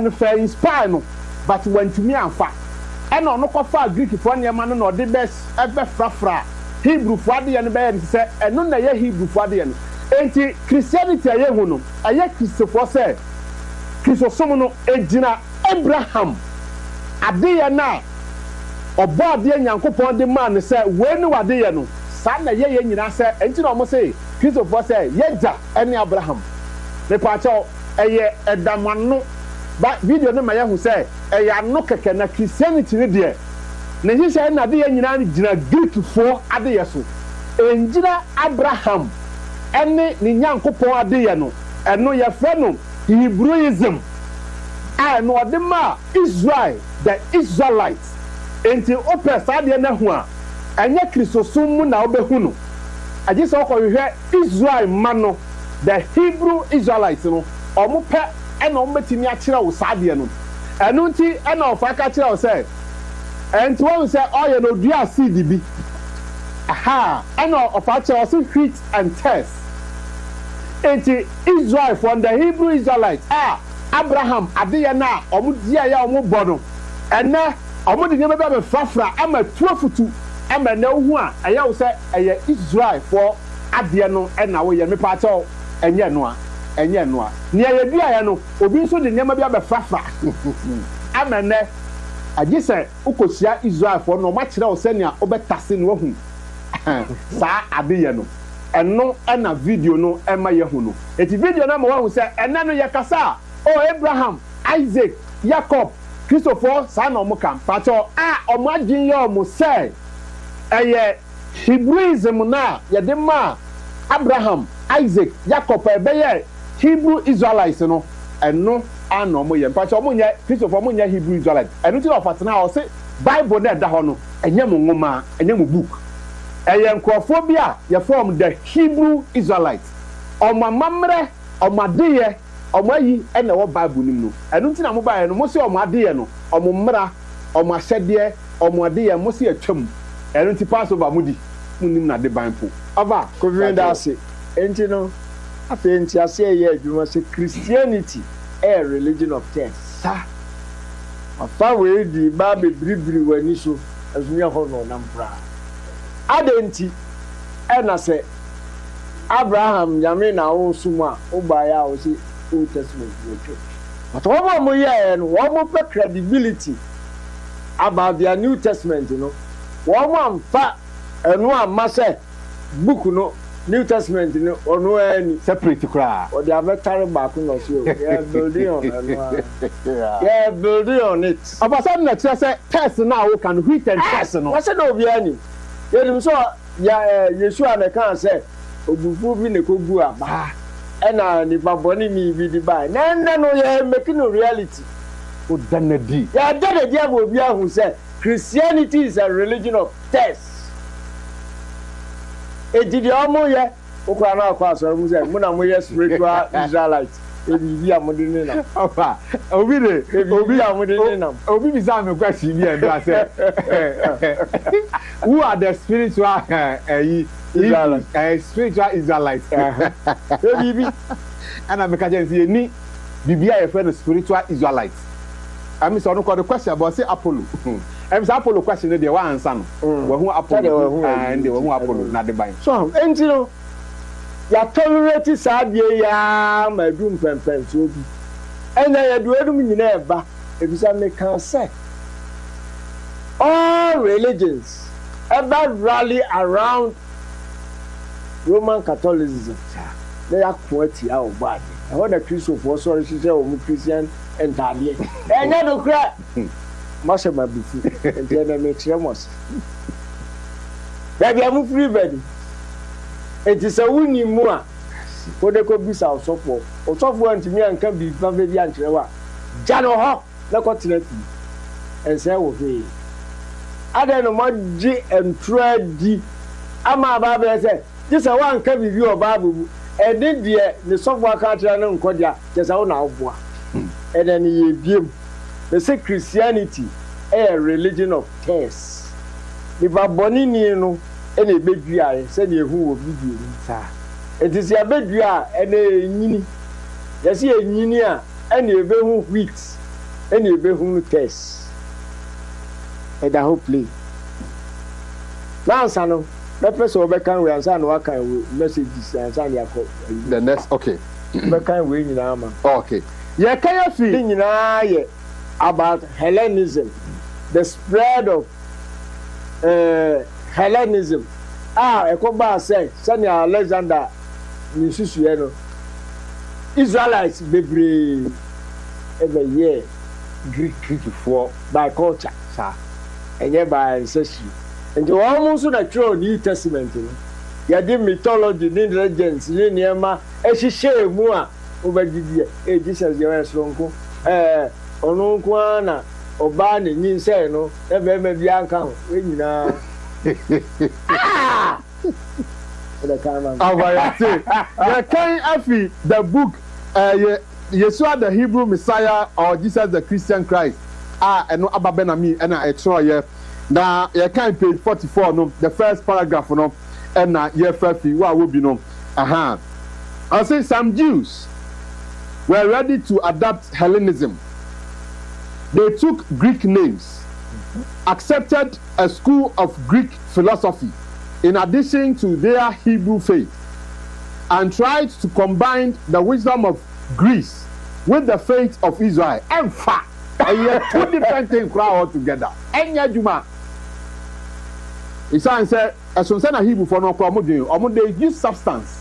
And I didn't know. I just near who. Others, however, met Hellenism with a spirit of resistance. What did it mean when people came under the influence of Hellenism? It meant on the surface economic prosperity and identity with the ancient world superpower. The loss of your soul became irrelevant. It meant the people adopted the Greek language. Their world view became Greek. They wore Greek clothing. They looked ungodly in appearance and assumed Greek names. They activated the spirit of Greek gods. Once one had those qualities, he was in fact Hellenized. The vision of Alexander brought with it a change of paradigm. It marked the beginning of the great confrontation with sacrilegious cultures. Let us use Africa as a contemporary example of the continuity of purpose and plan. Alexander's thought was to build a great city, the center from which the influence of the Greek culture would go forth. Greek for and they laid the foundation. Roman for build upon it. Okay. And the end no say Roman for say the Christianity aba. Now one hwehwe one hunu there be free and they call him and they copy him. Now accept a finished product. What do you say? Una mobile dear plans. I beg to differ. Una baby cry. And yet accolata. So for no back at you, I'm out 3 miles day. Name or no, whoa, much more work your body, dear class. And unti and Alice Bailey. Oh, yes, say. Oh, me, you know, come young Kuntia or back. Any ever. I mean, now I can count message. Okay, officer, oh, dear on na yakin kind messages kakra and it's an Sebusian Bibia Bapa and unti Yefa Efiha. Also, tell us more about Apollonius of Tiana. Apollos, how they are related to Apollo, who is Horus, and is Apollo the same god worshipped by the world and Romans, so as academia. Okay, I'm say when your answer no, and no one na yedi ama no, Greek gods no, say na ewiase nyina education system no, ni nyina no ejira Greek gods no, and she say ya omo de ma omo nkofo omo so omo de tu ayi no. We say, please explain the following for me. Pace. Tone, pause. Hey. Wait there, wait there, wada Roma, yo. MC Aman assignment go school. Hi, my name is Collins Owusu from Asing Odumase. Sape eno de baye, ni dimpe eno de baye. One factory anka hon. Okay. We so saying, we say, who is Apollo and who are the Apollonians? Yo, Yateo Nina, Mr. Wenya. I'm Portia. I'm watching you live. And Noana, Sister Portia, at the bar. Sister Portia, Yate. Okay. Wait there, our pa. I say, greetings, great teachers. Another great day with an inspiring and liberational message. This is Safo watching you inside Sefi Fusukrum. My question is, as Second King described, there is white as curse and with barbaric behavior. How did they arise from there to tech giants and controlling us blacks? Okay, okay. Kwanya ifa so omu ye enipa barbaric na nso omu timi be sorry be ye enipa ene omu no mu control technology ni niam ye niam akese but so sa niam ni nyina omu besua yo na wo ho enye omu no mu be ye yo na ewiase no bibi na si ofa kire saade ne wo ha ena saade no omu nya asa kwanya no eye omu ofa mo sa kwanya onyame amom sa kwanya no say omufanye asotwe emfa maye nti ye wo say uhu a ye wo say omu na omu ya de nyina da bi. Hey papa, we have perished. I am so astonished. God will bless you, papa. Essien from Doma Camp, David. Okay, yo. Yemfa we na fi yenko ofa ho. Amen. Asemo. Mekayama. I say Amen is a God name. What will be my word after prayer? Yo, Ubampa Yeria. Bible, David no mo chira, almost say Ubampa Yeria Kasila. Sila. Ubampa Yeria Kasila. Okay, Sana David no mo ekaye. So also person ya Hebrew ni, send your Bible no for chira wa say Hebrew for ene nyame ewa pam ni nyame som no. So mo Ubampa Yeria, no mo twa to ye Sila. Ya chire. Ova, but Masaba. That's it. You read the next picture. Okay. The next picture no abodia edaso no eye. The text may look so similar to the wheat. Sa picture no mo fanto so enfama ye na yenhwe. Wheat and tares. Ene no. Na daddy bi enu nyina di. Ena e ka kire o say the tares may look so similar to the wheat. But he who harvests knows the wheat and will burn the tares. Sure. Indeed. And then no, that part Christianity. Amaya who say, the religion of tares. Abe daddy pepe. And he found a rooted in the Hebrew lifestyle. I don't think when I'm working my replacing Israel. Almost of a spiritual, I want to be a spiritual Israel. I don't know if you want to buy. Next picture. Next picture, no, I say wheat and tares appear identical until they mature. I just have to come back to over my. And you are along, no? I have to say, yeah, Kasa.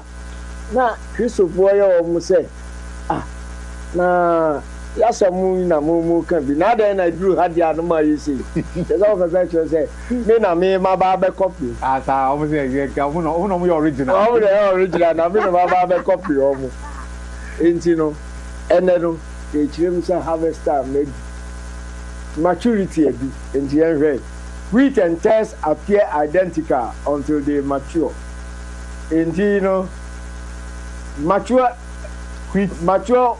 wheat bows.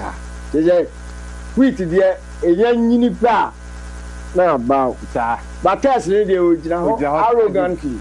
I know who's one in India and then a pa and to ma as a pa. I never say who they say. Time the area can be betrayed. The early Christian fathers. Over your one. And a devia, sorry, I can't church history. Woman, your bubble, Woman the planters of the text. One and a very lay foundation of Greek philosophy in Christianity. It is a early church fathers are woman you from your pagans. Now I didn't know yeah, woman and a betray the Christian beliefs and what. Yeah, woman the end of the Babishima. You heard the next video. The next video, no, I say the early church fathers and the Greek philosophy. But that video, no, whom I name Abusianina and share. And that Christianity. The early church fathers, they believed in this foundation of Greek philosophy. They believed in it wholeheartedly. But if you don't understand Greek philosophy, why would you think that it was wrong, or maybe you thought it's inconsequential, it didn't matter? I want you to remember, this is what the early church fathers said in regards to Greek philosophy. Quotes from Clement of Alexandria. Hellenic philosophy does not comprehend the whole extent of the truth. Besides, it is destitute of strength to perform the commandments of the Lord. Yet, it prepares the way for the truly royal teaching. Clement of Alexandria. Let me read another one. Philosophy is not, then, the product of vice, since it makes men virtuous. It follows, then, that it is the work of God. Again, Clement of Alexandria. The last one. Not only the believer, but even the pagan is judged most righteously. For God knew by virtue of his foreknowledge that the Gentile would not believe. Nevertheless, in order that the Gentile might receive his own perfection, God gave him philosophy. However, he gave it to him previous to faith. And he gave the sun, the moon, and the stars to be worshipped. For the law says God made them for the nations, so that they might not become altogether atheistic and so utterly perish. Nevertheless, the Gentiles, even in the instance of this commandment, became devoid of sense and addicted themselves to graven images. Therefore, they are judged unless they repent. This was the way given to the nations to rise up to God by means of the worship of the heavenly bodies. But there are those who would not abide by those heavenly bodies that have been assigned to them. Rather, they fell away from them to wooden blocks and stones. So they were considered beyond salvation. Clement of Alexandria. So just get this here. The early church believed that Greek philosophy prepared them to know our Father and be ready to be stewards of this new faith of Christianity. They ignored those verses when Paul said, "Beware lest anyone cheat you through philosophy and empty deceit, according to the tradition of men, according to the basic principles of the world, and not according to Messiah." Colossians chapter 2, verse 8. They just ignored that right there. Ignored it completely. You see, Christianity is a blend of the Hebrew scriptures mixed in with Greek philosophy. And this is exactly why it is a religion of tares. It is not based according to Messiah, but a faith rooted in philosophy, traditions of men, and the basic principles of the world. Everything that Paul warned against. And as we go through this history, you will see how the Greek philosophy was blended directly into Christianity. And this is exactly why I reject it. Ebusia Sabri wo share Wake Up Africa Juma the Royal Television so na different between early fathers and church royal omo hin sem omo kekan ye na omo de kire se asa Hebrew ade ye na oba Hebrew mu a ye se owia osram nsoroma ye nsomwom Hebrew for ye be kire o se sa ne ma no yensomwom omo nya nyame nemo omo wo ho se omo beboa wasetena mu ade ye nemo mo ko Greek philosophy a ene Christianity wo mu na omo di sa ne ma omo da ye nyame omo som enso omo nim enu nti omo di kanfo ni bi ye Greek fo na ejira omo so na Christianity be sese ye no ye ka se of say Greek earlier church fathers no omo ba ye no obi say unim Greek unim church catch and say next week on traho obi dwane TV Meka na me say obe fa asem ama na Christianity wa ho monto mo bo ase anya emotion asem o ya ye bi agai ya ko he satan no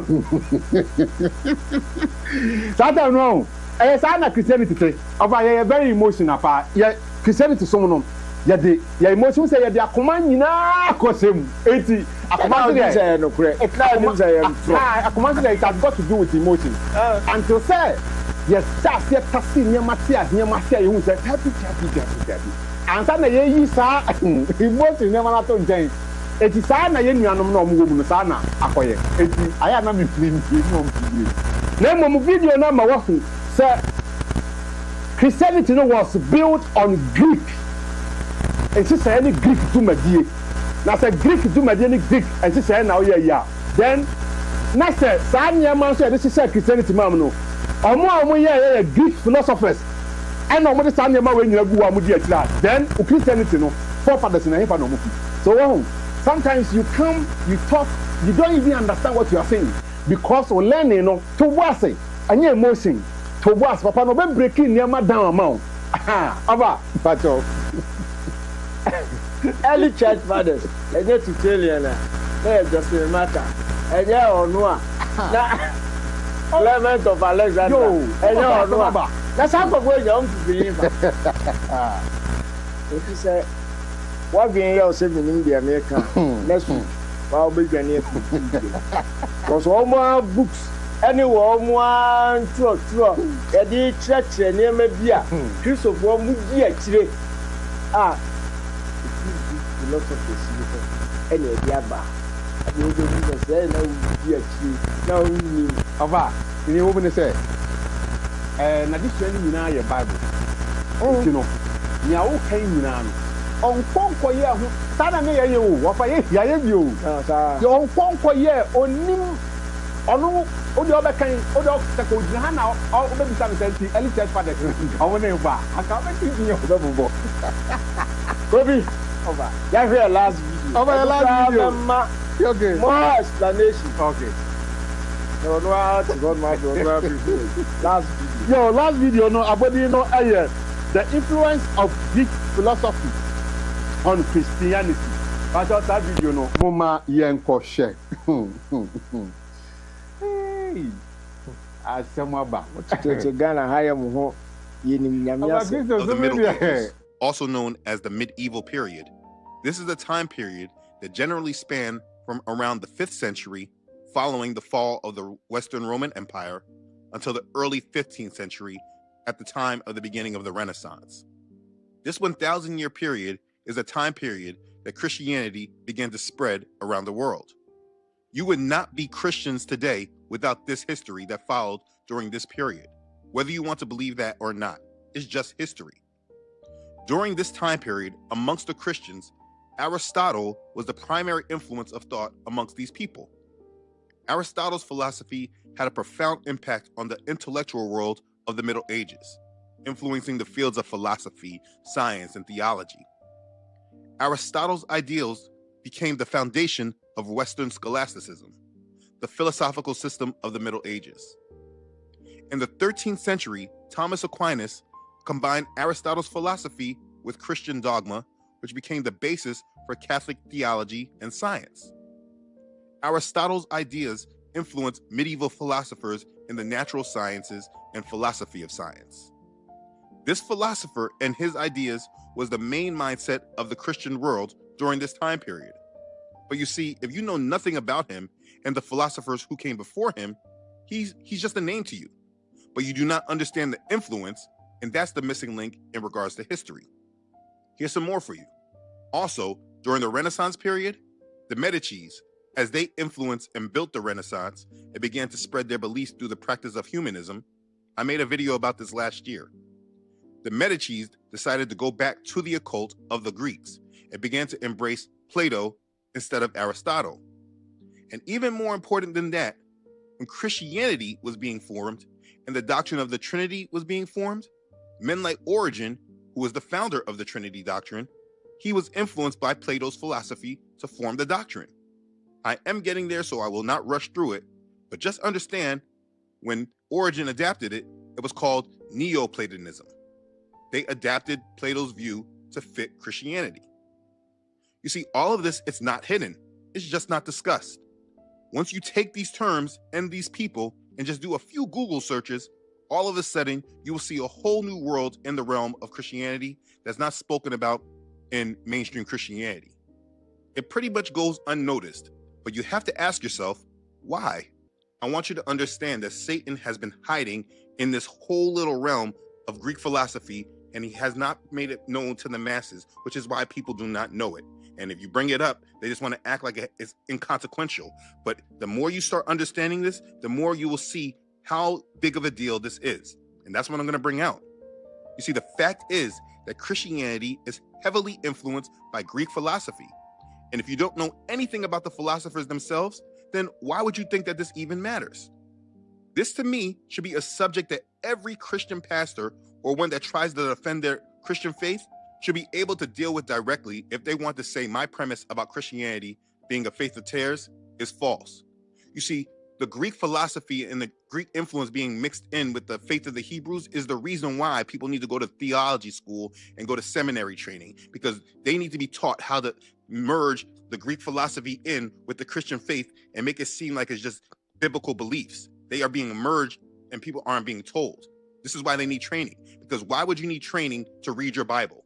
Why would you need training to be led by the Holy Spirit and understand what the scriptures are saying?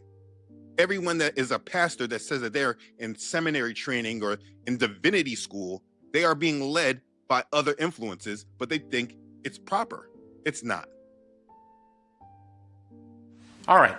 So I want to say a few introductory things about what we are going to do this semester and why it is important to do them. This is a course in Old Testament interpretation. Loosely translated, that means that this is a course in which we try to help you understand what the Old Testament is, how it has been interpreted, how it contributes to the lives of faithful people in contemporary communities of Christians, Jews, and Muslims, and most important, how to become responsible biblical interpreters ourselves. We take the course title seriously. I've already said that. This is a course in Old Testament interpretation.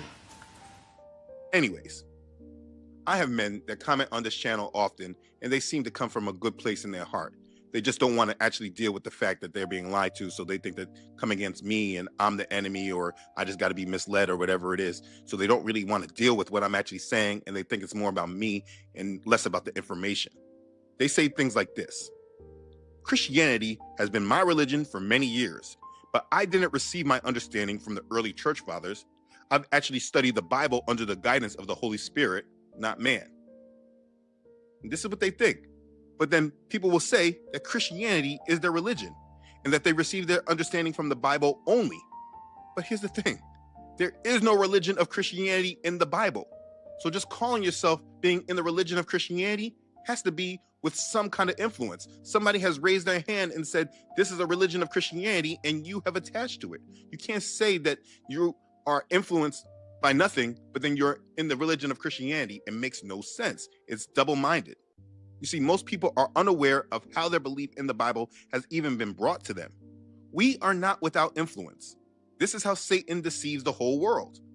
And the thing is that if people are so proud that they do not want to admit that there could be influences and tricks from Satan that they have come up against, then they will always live in deception. There is not one person awakened today that cannot say that they have been lied to.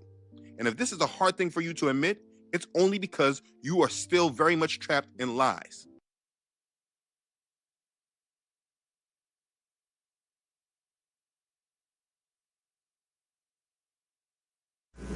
Ebusia, aye huhu, aye de. Socrates, sadin we your SS. Adafu bi na ne guy nim pa, di na pepa. Ya de tutu ye ho. Ane Aristotle, ane Plato, where your Greek philosophers omedi juma, omo philosophy ideas ne nneema on be say no. amu je gyina so nene ni nyina ka na ye bi school Bible school one US abrofo no Bible school yes ye be kire o Old Testament no ye be kire o mu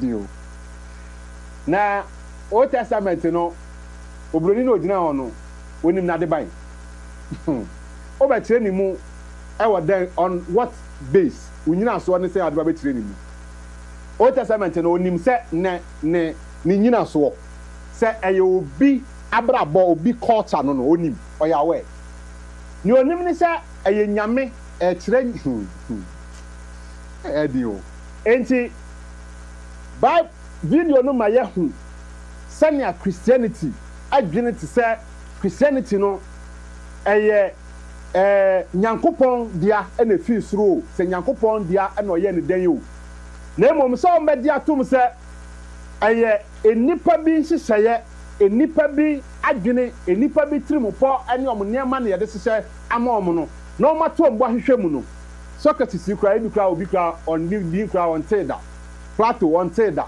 Aristotle waten so onim na de ban nim dwumadi a obedi ye so ho enti we nyina no na ye ka se tobo ase na adesua na yesua hwehwɛ o fact wie ansa na o pese o be challenge oluman ya abe challenge na oluman otena ha onim nia okapa o ya small boy wa be gina be ka se papa no nim nia oka muntu mo bo ase o na mo bi mu kasa pa oba obi ma memfa ni aka no e ma na afi fa wi manu asia no sa okay na next week and then conform emotions a very rich boiling point okay because when nyanto boasie na when tie processes e ba ya ansa na Christianity finished product e dey brewo office e win dia wedding grass now that's offer se to boase na wa medi wanim guase esan se papa na ote ha no empanyifo abenefo na etie no sometimes my men set the record way straight aya ye mu dodo na no ye ya sorry ma ye koma ya sofo ye yense ya sofo ni nim ya kotenom na se na o ma kire yen na ya sofo ni kire yen wie na ye betena ye TV hu sei na ye tie nsam bi sei ya esa na ye sofo ni kan wo asọ dem ho nti no na no so na ye gina wanka se ohihwe mu a wahwehwe sofo ne nsem okan wunya kwanya bisa sofo ne nsem senka ye na wahwehwe man hu niam bi a eho anankasa nsem ye ka nti aya ada na masofo ne bi asofo se no nkomotie no koma be challenge pa asofo nsem a ofa kan wa je kan akofa fa Christianity agina hoyi o kan ho asami masofo no ye nimom pa senka ya de a omunim so ne oluman yi kan o ga se oni asofo mpanyifo titiri o mo hwe papa yi mu a mo ye nsore ma no ye tumofo munya abotre isanse mo asofo na kyerɛkyerɛ mo ankasa mu nse da nsua de yesa enti ka wo ye obi a anka oluman yi kan nsam na wutie a na afi o de akofesi wo sofo e ho na nka obehu se saa wo sofo na wagye na di a oba ha na wo ba bekeka ne a wo pɛ no obehu se saa wo sofo no ono mom na ye dada enti aya mo nto mo bo ase na mo ba fidie we so a na se wo pɛ se osua de a na wasua e da mo ase e ba mo so mo fa eye calling no na ye ne abusuafo no eni nkomo na ye ne omo nkomo bere no aso we YouTube ye for message way from YouTube I say we say asare bafo I say my name is Bosco from Odan. I greet you for good work done. Okay. Bosco. Yes. We are Bosco. Bosco na day we abba. Oh, okay. Asare bafo Bosco. Oh, okay. Bosco. Okay. Odan Bosco. I Yahoo message you know. We are Akrabu Robert. Thank you all. So it is good to attend church. So is it good to attend church? Question Obisa no. Hello, didn't I go Avrevi? Hello, we didn't find out Frefi. Okay, but you MCR, naturalmente. Jesus Christ or your software. Mentiu. Hello. If I'm sure Jesus Christ or your software. Hello. Hello, but you say. MCR, mumwa na yentumi enya ne why? But you wa ofre no, I say betumi na why ya san frɛ bim why? Wadaroma we dey esre wa unse fidie ne de adwuma na toda na fidie no yi em say o ma hwɛ ni ya ma yenti san frɛ bim. Hello, didn't pa kwa ofrefi? Very much crowded. Okay, yeti o. Yo. If you am say this guy can me na yem the pa. Christianity no and the Bible interpretation na atop for the mind. I'm a dana no, you 90% no. You were madness too. You were madness. Then I will see come. What to support there? What to pay here? What to transfer on the say? Now what the children get? You see, I was up for a pay now. What's up when you look at the control? No, don't need how to handle the Pia. Not over Calendar. That's a map interpretation. I'm a future why I felt for Ghana. 90% of madness. Any of the map. I will tell you, Yadasi. Yo, madness in the I know where you have Amaya. Michael Adu Donina. Good afternoon, His Excellency Wafaya Poku Dankwa and host Mr. Kofi Kumi. Bravo, Wafa has done it again, giving deep explanation about Constantine. Okay. Hello, Dini Fakwa Ufrefi. Me bato ye tio.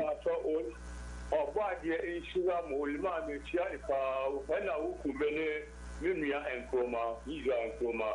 Yakupo, Obadia, Unfamusu, Obadia, in Shamu Bebre when Yamas.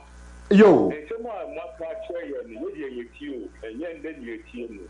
Yet the year you marshal. Mate, young lady, Bebre, the boy a bra, and a coy ye. Yadase. Where say Kofi the Tuwai? Please, not Christianity alone. Add Islam too. Where you are that Roma. Hello, hello, your family owes me Casa Fukumasi. Okay, but you oh, Yango Shamupa. In fact, Papa no, or to no, Yami money in cherry, or money in cherry pa. Then we say, yes, one fair, the kidney be a Christian. I didn't know, yes, this artist to dinner too.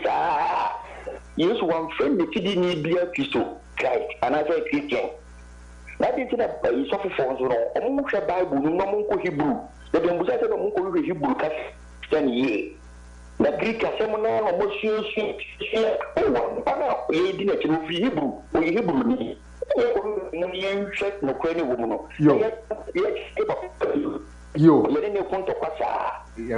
that's it, Anne. Hello, didn't Fakwa Frefi? Me bato ye tio, I just say.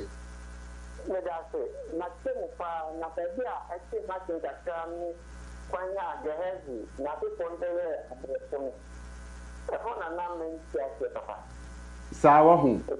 Okay, Opate, additional Cassiana, na who said you are the young fat to ultimate church, Mudito, was that sa program no the Caucasian people I know they was said that ye ho adwuma wa kyerem pa na we ni de ode ye mfanto hunti no won said that nya no dito sa enti ka ekoye anim na bia beba why hello di ni fa kwa ofrefi good afternoon sir Pastor Katafu Kumasi Juniasi okay bato yeti o no program no about it, we have it. You follow that time and you sort of media, but also, no one you know, I think about Musa. Christianity wrong. I sorry for me, some of people from sorry for. I'm not the one, mountain of one on just so I'm not the one, so between Costi, professor, doctor, Let the tomato plant the party part done. I'm looking more just oh, like if a Bible numbers in the company on one cosa Christian Matthew chapter 20. Okay, hello, Dini Papa Frefi. Me pacho Jamaica say I did hurry and yamu of you. The baby says I didn't sit out so for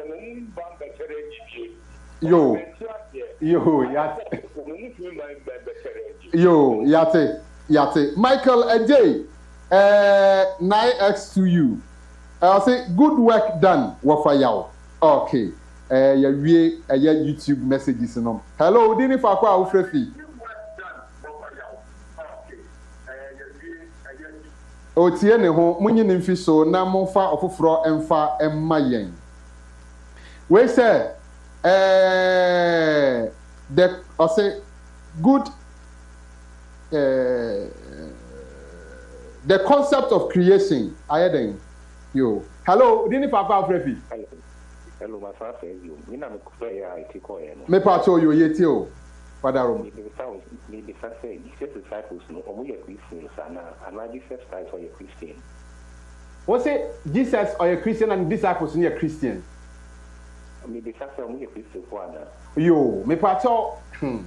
Edi no are two names in the Bible. Ye wa Yeshua.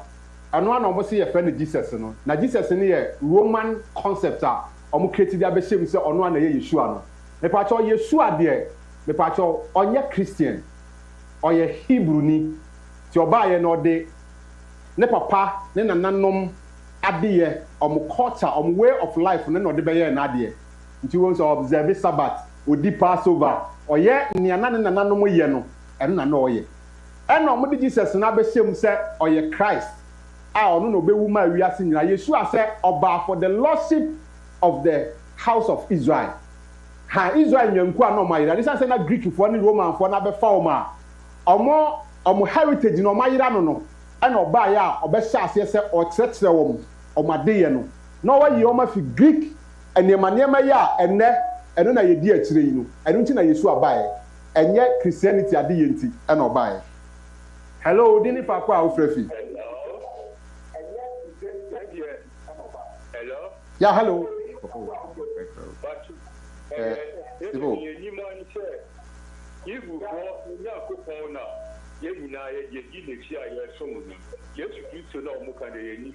Yo.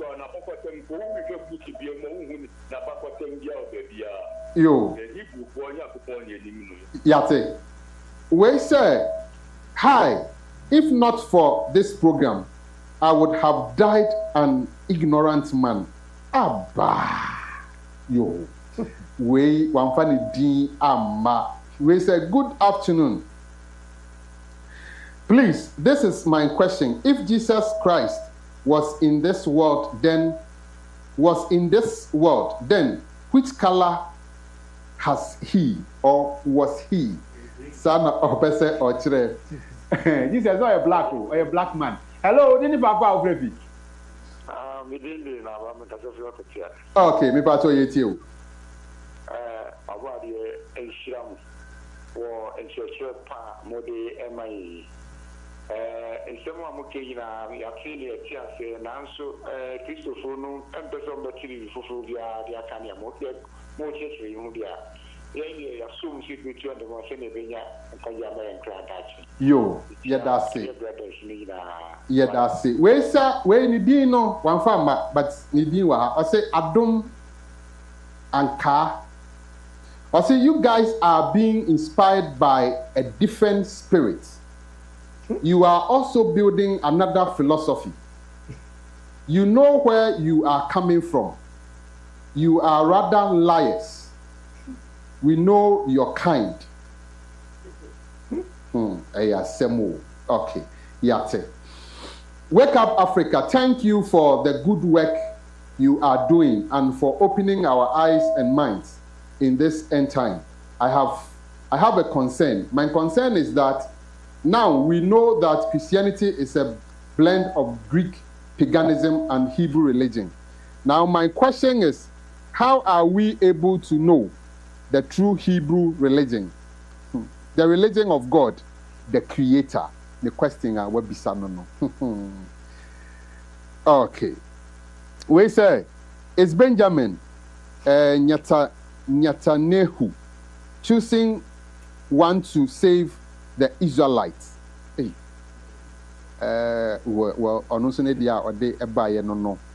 We say good presentation of the day, my brother Israel, and a day we and so ever. Okay. Abusia ebiana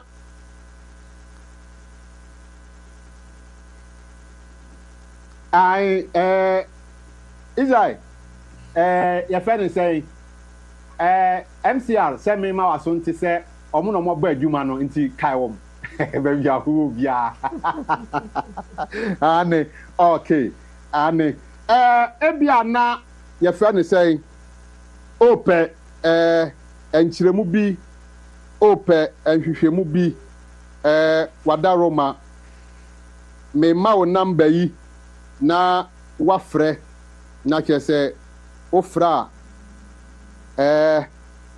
enhwehwemu bia ne enchiremu bia 0244 686557 ebia na ope nsambisa bi ope enchiremu bi ope nsam bi enyamu as ntiasia. But your friend number is 0244 686557 0244 686557. Aha ana bere ma yakwan ama yadi dwumadi ni nyina aba na wiye.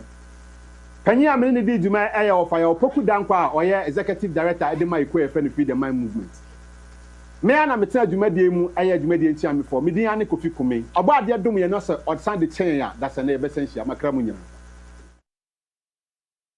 I train on Tony Back, I train on the Assassin Aquanume, Aquanumana, the Assassin, Aquanume, Aquanumana, the Assassin, Aquanume, Aquanumana, the Assassin, Aquanume, Aquanumana.